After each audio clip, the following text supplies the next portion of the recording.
Buenas noches, que el Señor les bendiga a cada uno y para mí es un privilegio poder compartir nuevamente la palabra del Señor con ustedes. Una pregunta, ¿hace Dios, hace el Señor cosas fantásticas fuera de lo normal?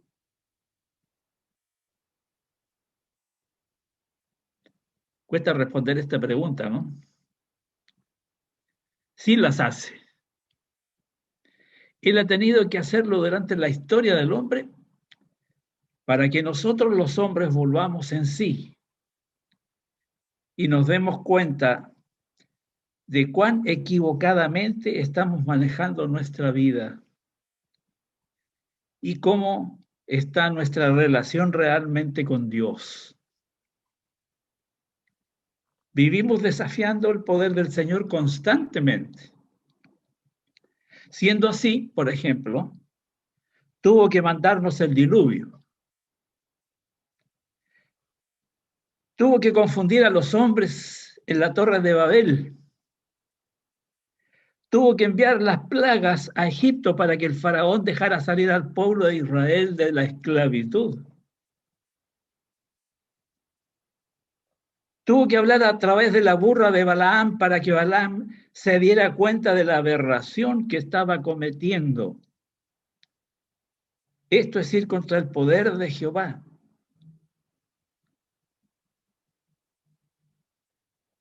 Tuvo que impedir que Sadrach, Mesach y Abednego no se quemaran en el horno, para que Nabucodonosor quitara los ojos de sí mismo e hacerlo notar su pequeñez frente a ese cuarto personaje que caminaba dentro del horno, que parecía como hijo de los dioses, según el propio Darío, junto con estos tres siervos del Señor.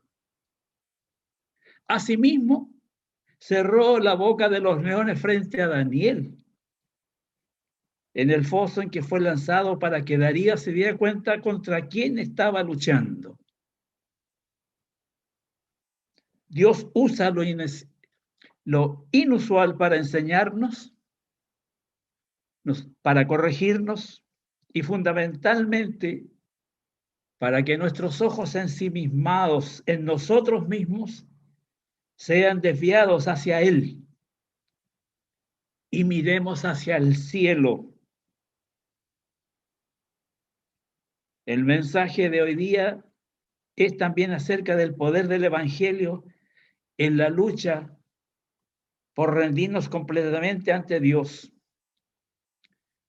¿Quién era este Simón? Era un mago que había utilizado la magia para engañar a la gente de Samaria por mucho tiempo. Es probable que tuviera algún poder, como los de los magos de la corte del faraón frente a Moisés. Pero este poder era demoníaco.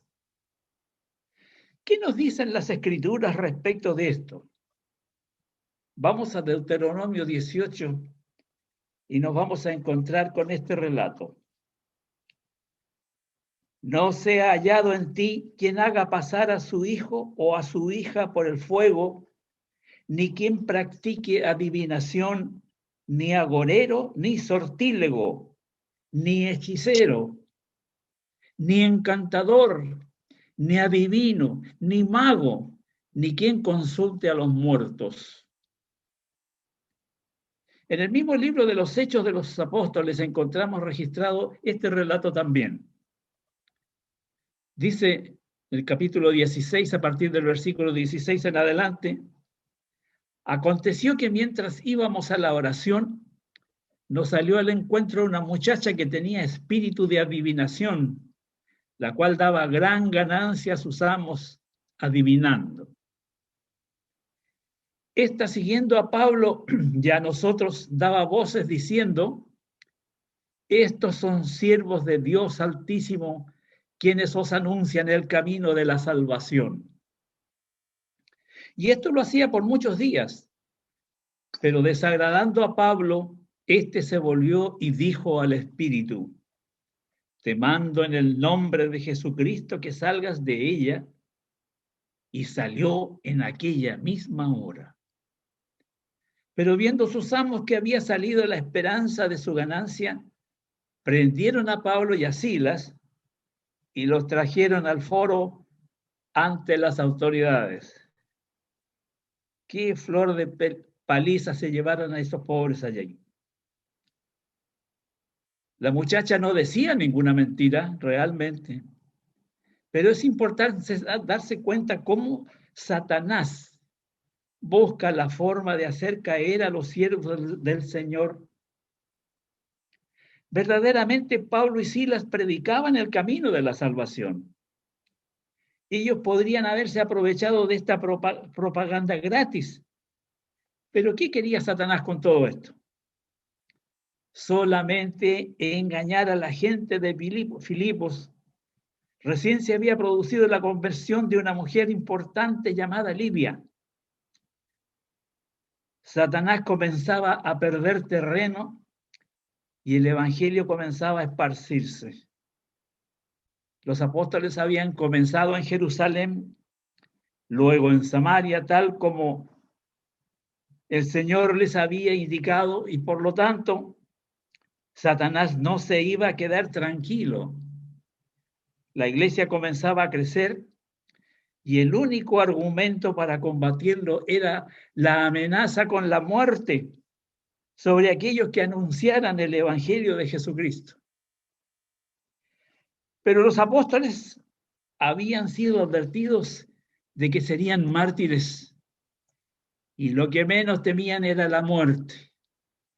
Queridos hermanos, la palabra que se ha traducido como testigo, porque el pasaje cuando lo leemos nosotros dice, y me seréis testigos en Jerusalén, en Samaria, en Judea y hasta lo último de la tierra. La palabra que se traduce como testigo realmente es mártir, y dice, y me seréis mártires en Jerusalén, Samaria, en Judea y hasta lo último de la tierra. Esto es algo que nuestros plantadores de iglesias deberían tener en cuenta cada vez que se comienza el trabajo de dispersión del evangelio en una zona. Siempre aparecerán contratiempos como estos. Por lo tanto, las iglesias que se sienten inspiradas en abrir una nueva obra para la predicación del evangelio, antes de iniciar cualquiera de estas actividades, deberían tomarse largos periodos de oración por algunas semanas o meses si fuera necesario, pidiendo al Señor que les dé el discernimiento necesario para distinguir a estos mensajeros que nos quieren entusiasmar con un llamado distorsionado, que nos lleve a enfocar nuestras miradas en nosotros mismos y en nuestras capacidades y o habilidades. Respecto de esto, ruego a mis hermanos que me permitan un pequeño paréntesis. Abro paréntesis. Amados hermanos, no somos nosotros los plantadores de las iglesias. No somos nosotros.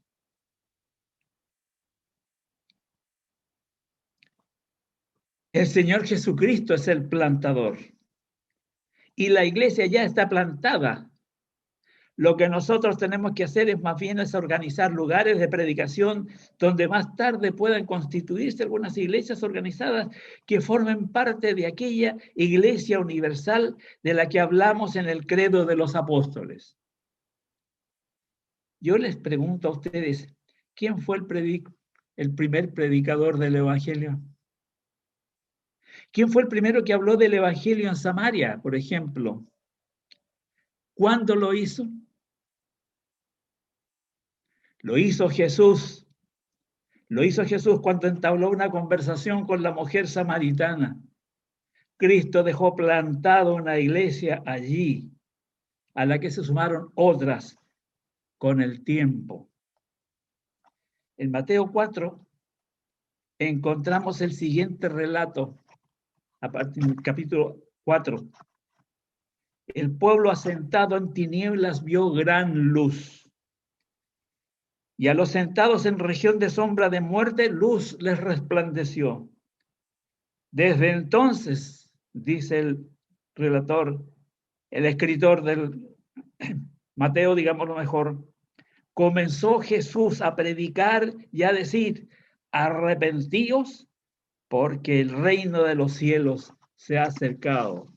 El primer predicador del evangelio en el mundo es el Señor, el propio Señor Jesucristo. Andando Jesús junto al mar de Galilea, vio a dos hermanos, Simón llamado Pedro y Andrés, su hermano, que echaban la red en el mar porque eran pescadores. Nos sigue diciendo este versículo. Y les dijo, venid en pos de mí, y os haré pescadores de hombres. Queridos hermanos, nuestro trabajo es el de sembrar la semilla del Evangelio haciendo discípulos. Las palabras registradas en Mateo 28 nos dicen lo siguiente. Y Jesús se acercó y les habló diciendo, toda potestad me es dada en el cielo y en la tierra, por tanto, id y haced discípulos en todas las naciones, bautizándolos en el nombre del Padre, del Hijo y del Espíritu Santo, enseñándoles que guarden todas las cosas que os he mandado, y aquí yo estoy con vosotros todos los días hasta el fin del mundo. Hay un viejo himno que en una de sus estrofas dice lo siguiente: sembraré la simiente preciosa del glorioso evangelio de amor. Sembraré mientras viva, dejaré el resultado al Señor. Sí, queridos hermanos, esta es la clave. Dejemos que el Señor se encargue de los resultados. Nosotros tenemos que sembrar la semilla. No creamos que nosotros somos los plantadores. El Señor ya plantó la iglesia, ya está plantada en todo el mundo. Nosotros tenemos que hacer, ir y trabajar haciendo discípulos, más discípulos que vayan a esas iglesias. Las palabras de Jesucristo son claras y son muy precisas. A la respuesta de Pedro, ¿tú eres el Cristo, el Hijo del Dios viviente? La respuesta de Jesús fue de inmediato.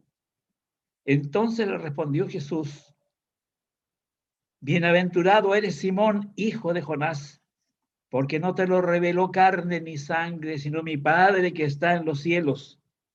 Y yo también te digo que tú eres Pedro, y sobre esta roca edificaré mi iglesia, y las puertas del infierno no prevalecerán contra ella.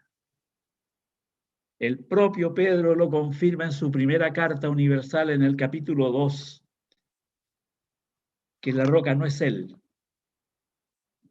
sino Cristo. Aquí cierro el paréntesis. Ahora volvamos a lo nuestro. El Señor aborrece todo aquello que sea hecho de tratar de igualarlo en su poder y en su magnificencia, o la creación de ídolos cuyo poder se asemeje a él.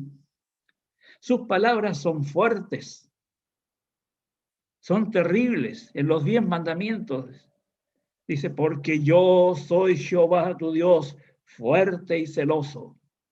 Dios no comparte su gloria con nadie. Veamos qué pasó con el pueblo de Israel. Dios les entregó algunas reglas o mandamientos que cumplir.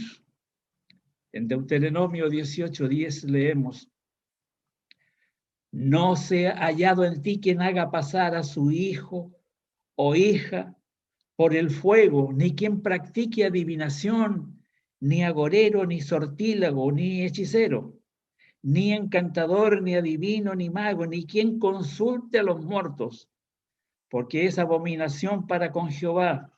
Cualquiera que hace estas cosas, y por estas abominaciones Jehová tu Dios echa estas naciones de delante de ti.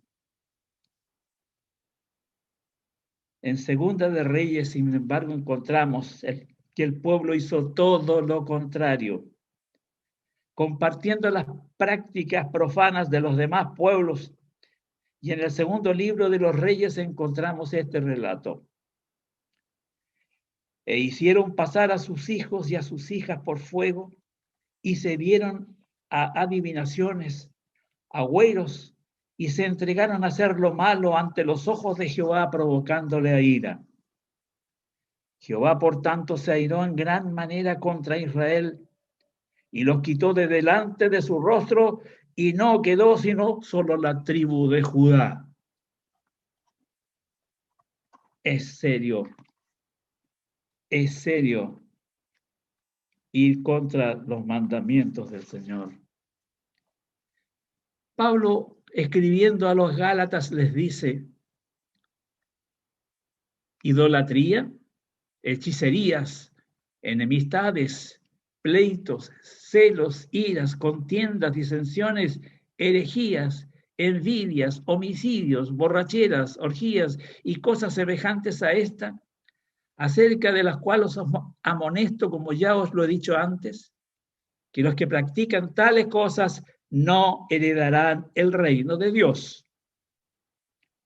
Yo me acuerdo que hace algún tiempo en mi iglesia donde yo trabajaba, aparecieron varios hermanos, ya, hermanos, usando una pulserita que les habían vendido de los 7 poderes. ¿Qué les parece a ustedes? Conocí a otros hermanos de la iglesia, ¿ya?, que no salían si no leían el horóscopo primero, en la mañana a trabajar. ¿Ya? Nos olvidamos estas cosas. Y de repente dice, ¿por qué el Señor me hace esto? ¿Verdad? Y miramos así, ¿por qué el Señor me hace esto? Y no nos damos cuenta de que nosotros comenzamos la agresión contra nuestro Dios, los desafíos a nuestro Dios. A los tesalonicenses les dicen algo parecido. Les dice, entonces se manifestará aquel inicuo a quien el Señor matará con el espíritu de su boca y destruirá con el resplandor de su venida. Inicuo cuyo advenimiento es por obra de Satanás, con gran poder y señales y prodigios mentirosos. Esto lo está advirtiendo Pablo. Y con todo engaño de iniquidad para que los que se pierdan, por cuanto no recibieron el amor de la verdad para ser salvos. Por esto Dios les envía un poder engañoso para que crean la mentira, a fin de que sean condenados todos los que los que no creyeron a la verdad, sino que se complacieron en la injusticia. Y Apocalipsis 21 nos dice, pero los cobardes e incrédulos, los abominables y homicidas, los fornicarios y hechiceros, los idólatras y todos los mentirosos tendrán su parte en el lago que arde con fuego, azufre, que es la muerte segunda. Simón le había dicho a la gente del pueblo que era grande y por ello quería cobrar su precio. Él estaba impresionado por Felipe y creía su mensaje, pero no había recibido el Espíritu Santo. Y él creyó poder comprar el poder de Dios con dinero. Y esto siguió pues muy adelante. Hay muchos que han vivido toda su vida tratando de comprar al Señor con dinero. Y otros que están tratando todavía de hacerlo.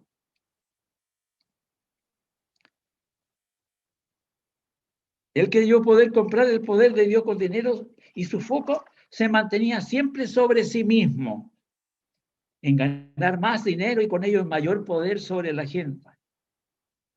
No se arrepintió, pero le pide a Pedro que ore por él porque piensa que el poder descansa en el hombre. Si volvemos a los primeros capítulos del Génesis, nos daremos cuenta de lo que el hombre primero quiso, antes que la fruta del árbol prohibido, fue el ser como Dios. Y de esa manera fue como comió la fruta de la mano de su mujer, Adán. Pronto se dieron cuenta de que habían sido engañados. Más tarde los hombres quisieron seguir con este intento y comenzaron a construir una torre que los llevara al cielo. Pero esto sigue en nuestros días. y sigue el hombre construyendo torres para alcanzar los dominios de Dios, ya no como torres, ahora como vehículos espaciales. Y no cabe la menor duda que más que llegar a un sitio que sea habitado para el hombre, lo que está buscando es una forma de dominar al resto de la humanidad y constituirse en un Dios. Aquí es lo que nos está quedando del mundo. Uno de los primeros cristianos escritores llamado Justino Mártir relaciona a Simón con una estatua levantada por los samaritanos que aparentemente tenía la inscripción que decía Simoni Deo Santo, Simón Dios Santo. No hay certeza de que haya sido respecto de Simón, pero y de que esta afirmación sea exacta. Por lo tanto, dejaremos como una curiosidad, aunque podría ser real, pero esto está escrito por uno de los primeros, como les decía, de los primeros escritores cristianos, Justino Mártir. ¿Cuál era el problema de Simón el Mago? El problema era que se creía ser alguien y como tal se creyó con derecho de tener también el poder que Felipe tenía en su predicación del Evangelio, especialmente aquel poder sanador que podría rendirle muchas ganancias. ¿Podrán ustedes imaginarse que venga un hombre como Felipe a hacerle sombra ante los samaritanos? Él podía asombrar a los ciudadanos de Samaria con sus trucos de prestidigitación. Pero sanar a un paralítico ya era otra cosa. Como se dio cuenta de que no había recibido el Espíritu Santo, quiso hacer uso de su dinero. Si no puedo recibirlo en forma espontánea, lo compro. Es probable que se haya dicho. Dando con ello nombre a un pecado que hoy conocemos con el nombre de simonía, cuya definición conocemos como el comercio dentro de las iglesias con las cosas sagradas, como lo son la absolución de los pecados mediante indulgencias, situación que apresuró a Lutero a iniciar la reforma, cuando aparecieron las indulgencias a la venta en las manos del famoso Tetzel. Ante la dura reprensión de Pedro, Simón no se arrepintió, sino que pidió a Pedro que orara por él para que ninguna de las cosas maldiciones que hubiera, que él pensaba le iban a llegar o que le iban a ocurrir. A través de la historia de Simón el Mago, queridos hermanos, podemos recibir algunas enseñanzas muy útiles para nuestro trabajo en la obra del Señor y que nos hacen estar alertas para el cuidado de las ovejas a nuestro cargo, para que el trabajo lo hagamos de acuerdo con lo que nos ha sido ordenado por el Señor. Por ejemplo, solo Dios conoce las verdaderas intenciones del corazón de las personas que se acercan a nosotros. Cuidado con los lobos rapaces. Muchas veces, muchos vienen con malas intenciones. Muchos vienen tras de nuestras hijas o nuestros hijos o detrás de nuestros jóvenes. B. Las cosas que hagamos en el servicio del Señor deben ser hechas de acuerdo con sus instrucciones. Han aparecido muchos Simones en los últimos tiempos queriendo impresionar, vendiendo magia, haciendo sanidades fraudulentas, ofreciendo bienestar, predicando el evangelio de la prosperidad. Seguimos con esto. Sí, debemos orar constantemente pidiendo al Señor que nos dé el discernimiento necesario para descubrir a aquellos que se acercan a nuestras iglesias con intenciones perversas. A mí personalmente me tocó hacerlo 2 veces en mi iglesia durante mi trabajo. Hay algunas advertencias que emanan de esta historia para nosotros los cristianos. Preguntémonos, ¿habían sido bautizados muchos de ellos? ¿Por qué no recibieron el Espíritu Santo luego de haber sido bautizados? Pedro y Juan tuvieron que venir desde Jerusalén y remendar la rotura que había entre samaritanos y judíos a través del Evangelio. Además, el bautismo no había sido hecho de acuerdo con las instrucciones de Jesús. Las instrucciones de Jesús eran bautizándolos en el nombre del Padre, del Hijo y del Espíritu Santo. La Trinidad actuando en conjunto por la salvación de los escogidos, queridos hermanos. El Padre que trae a los hombres a Cristo. El Hijo que muere por ellos. Y el Espíritu Santo que santifica, que los santifica. El Señor Jesucristo no morirá por ninguno que no haya traído al Padre.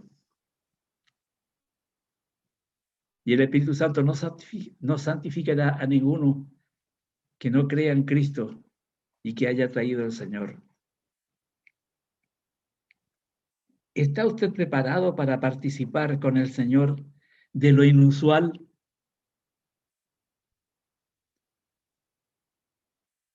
¿O aquello que está inesperado? ¿Sabe usted, querido hermano, lo que Dios va a hacer o a quien Él salvará?